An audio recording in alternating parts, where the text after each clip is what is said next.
Coba lihat. Di tindakan apakah yang paling tepat?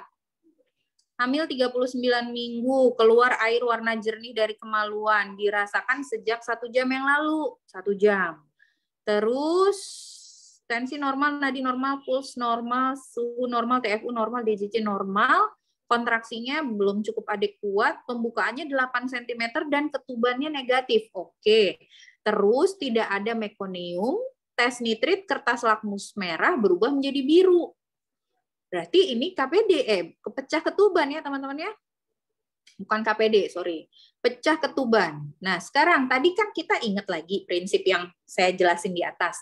Kalau kita lihat kasus pecah ketuban ketika infartu, kita harus lihat apa? Waktu kan?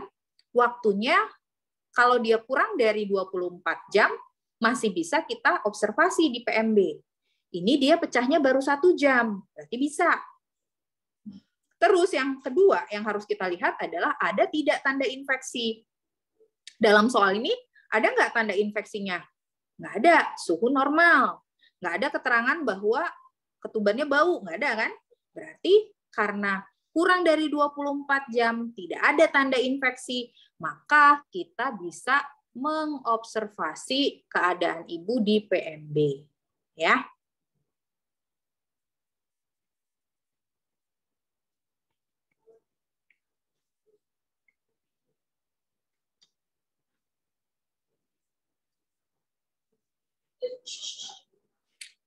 Terus soal berikutnya.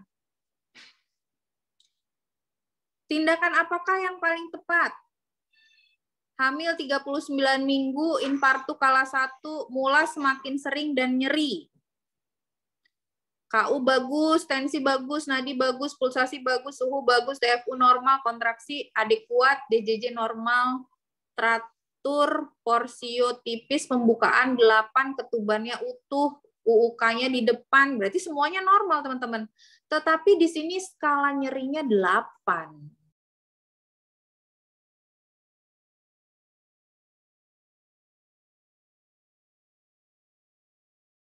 Nah, skala nyeri 8 itu kan berarti kalau dari 1 sampai 10 dia ada di 8, artinya dia nyeri sekali, kesakitan sekali ya. Nah, karena dia sangat kesakitan berarti fokus asuhan kita adalah untuk mengurangi nyerinya atau manajemen nyeri berarti di sini yang dia mau sama si soal. Nah, karena itu jawaban yang berhubungan dengan manajemen nyeri itu adalah teknik relaksasi, ya. Manajemen nyeri dalam persalinan itu banyak banget caranya. Di video di modul itu sudah saya jelaskan ya, ada pijatan, ada distraksi, ada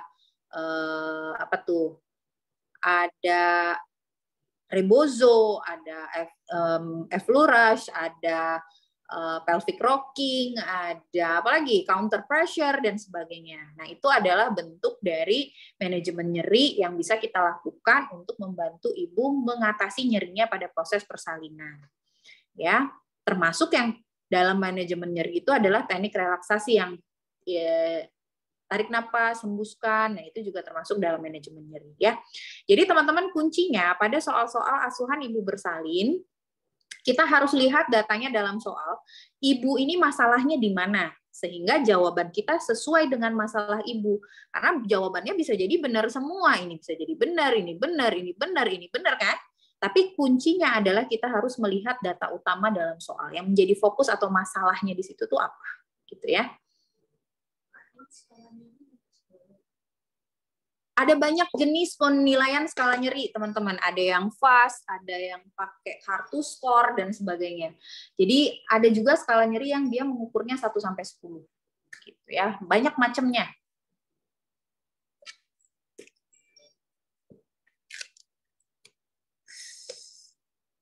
Kalau fast itu dia yang pakai ekspresi wajah. Terus ada juga yang dia menggunakan skala. Ada yang dia menggunakan kartu skor. Macam-macam manajemen nyeri. Manajemen nyeri, penilaian nyeri ya.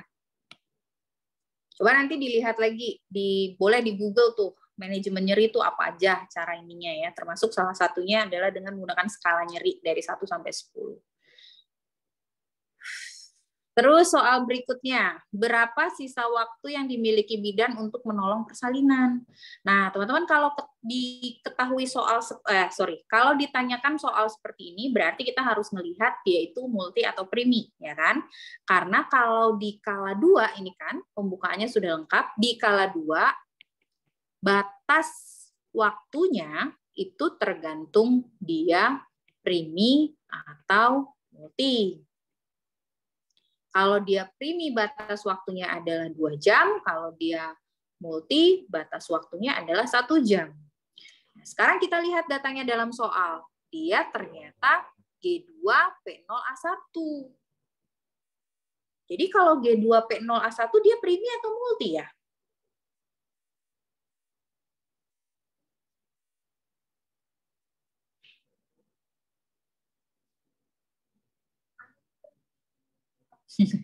Oke, jadi teman-teman ada yang namanya multipara, ada yang namanya multigravida.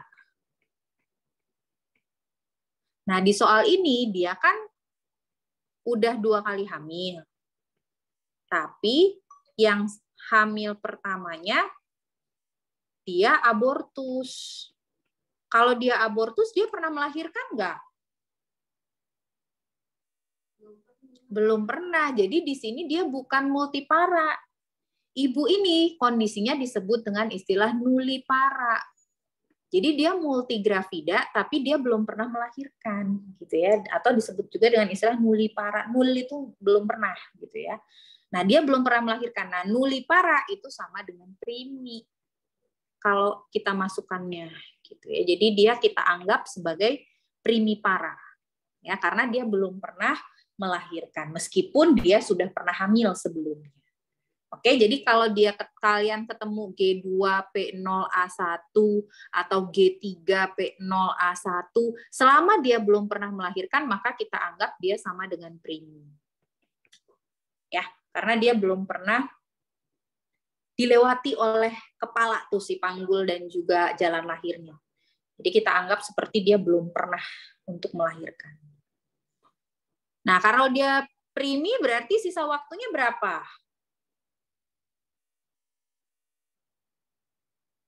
2 jam itu kan 120 menit ya.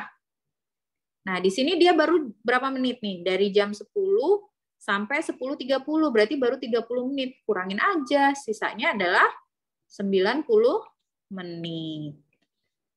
Nih.